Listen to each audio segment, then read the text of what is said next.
मित्रांनो, शेणखत जे आहे तर शेणखत आपण कधी टाकलं पाहिजे आणि शेणखत कसं असलं पाहिजे तर याचीच आपण आज सविस्तर माहिती या व्हिडिओच्या माध्यमातून घेणार आहे. त्यामुळे व्हिडिओ हा शेवटपर्यंत पाहण्याचा प्रयत्न करा. तर नमस्कार शेतकरी मित्रांनो, मी महेश सावंत. तुम्ही बघत आहात शेतकऱ्याचा विशेष भारी. तर मित्रांनो, जे शेणखत आहे तर ते आपण कशा पद्धतीने असलं पाहिजे. तर मित्रांनो, शेणखत जे आहे तर ते कुजलेलं शेणखतच असलं पाहिजे. कारण शेणखत जर कुजलेलं असलं तर त्यामध्ये आपल्या पिकाला जो आहे तर तो त्यामध्ये फायदा होत असतो. मित्रांनो, न कुजलेलं जर शेणखत आपण शेतामध्ये जर टाकलं तर त्याचे आपल्याला दुष्परिणाम दिसून येतात. त्यामध्ये फायदा कोणताही होत नाही.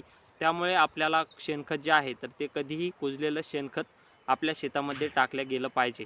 मग मित्रांनो, शेणखताची योग्य वेळ कोणती आणि शेणखत कशा पद्धतीने कुजलेलं शेणखत आपल्याला दिसतं तर ते कसं ओळखायचं. तर मित्रांनो, आपल्याला जे शेणखत आहे तर ते शेणखत कुजलेलं शेणखत आपल्याला चायपत्ती पावडर आहे तर तशा पद्धतीने शेणखत जे आहे तर ते नरम भुसभुशीत शेणखत आपल्याला त्यामध्ये दिसून येतं. तर तेच शेणखत आपण आपल्या शेतामध्ये त्याचा वापर केला गेला पाहिजे किंवा तेच शेणखत कुजलेलं चांगल्या पद्धतीने असतं. मित्रांनो, त्यामध्ये एक सडलेलं शेणखतसुद्धा येतं. त्याची जी दुर्गंधी आहे तर ती येते. जे शेणखत आहे तर ते चांगल्या पद्धतीने कुजत नाही, फक्त त्यामध्ये ते सडल्या जातं. तर तशा पद्धतीचं शेणखत जे आहे तर ते आपल्याला वापरायचं नाही. फक्त कुजलेलं शेणखत आपल्याला वापरायचं आहे. मित्रांनो, आपण जर न कुजलेलं शेणखत जर शेतामध्ये वापरलं तर त्याचे काय दुष्परिणाम होतात.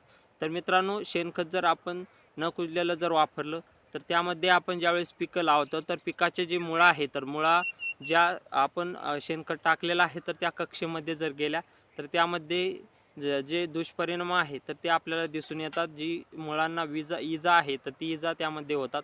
तर ते इजा का होतात. तर मित्रांनो, न कुजलेलं शेणखत जर आपण शेतात वापरलं तर ते कुजवण्याची प्रक्रिया त्यामध्ये चालू असते आणि ती प्रक्रियामध्ये 65 ते 75% जे डिग्री टेम्परेचर आहे तर ते त्या शेणखतामध्ये असतं. त्यामुळे मित्रांनो, शेणखत आपण न कुजलेलं टाकलं तर त्या मुळांना जी इजा आहे तर ती इजा होते. त्यामुळे मित्रांनो, आपलं उत्पादन जे आहे तर ते त्यामध्ये घटतं. त्यामुळे मित्रांनो, कधी शेणखत जे आहे तर ते कुजलेलं टाकलं पाहिजे. मित्रांनो, शेणखत जर आपण कुजलेलं टाकलं तर त्यामध्ये जी अन्नद्रव्याची पूर्तता आहे त्यामध्ये सूक्ष्म अन्नद्रव्य असो किंवा दुय्यम अन्नद्रव्य असो किंवा प्रथम अन्नद्रव्य असो तर या तिन्ही अन्नद्रव्याचा त्यामध्ये पुरवठा जो आहे तर तो शेणखताच्या मार्फत केला जातो. त्यामुळे शेणखत जे आहे तर ते आपल्याला योग्य शेणखत कुजलेलं शेणखत त्यामध्ये वापरायचं आहे. मग मित्रांनो, शेणखत जे आहे तर ते आपण योग्य कालावधी टाकण्याची कधी आहे तर ते बघूया. तर मित्रांनो, जे शेणखत आहे तर योग्य कालावधी आपल्याला जूनचा पहिला आठवडाच आपण त्या शेणखत जे आहे तर ते आपण शेतामध्ये टाकलं गेलं पाहिजे. मग मित्रांनो, जूनचा पहिला आठवडाच का शेणखत आपण टाकलं गेलं पाहिजे तर त्यामध्ये आपल्याला एक कारण आहे.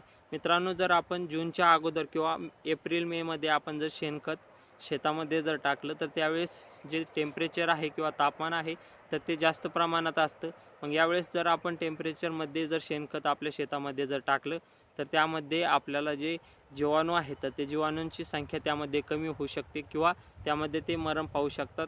त्यामुळे मित्रांनो, आपल्याला जे शेणखत आहे तर ज्यावेळेस टेम्परेचर कमी होतं, तापमान कमी होतं तर ते जूनच्या सुरुवातीला जर आहे तर ते आपलं टेम्परेचर कमी होतं तर त्यावेळेसच आपण जे शेणखत आहे तर ते शेतामध्ये पसरलं गेलं पाहिजे. तर मित्रांनो, ही आपल्याला काळजी मुख्यतः घ्यायची आहे. तर मित्रांनो, अशा पद्धतीने जे शेणखत आहे तर त्याची माहिती आपल्यापर्यंत पोहोचवण्याचा प्रयत्न केला. मित्रांनो, व्हिडिओ आवडल्यास व्हिडिओला लाईक करा आणि आपल्या शेतकरी बांधवांपर्यंत ही माहिती पोहोचवण्याचा प्रयत्न करा. तर मित्रांनो, धन्यवाद. जय जवान जय किसान.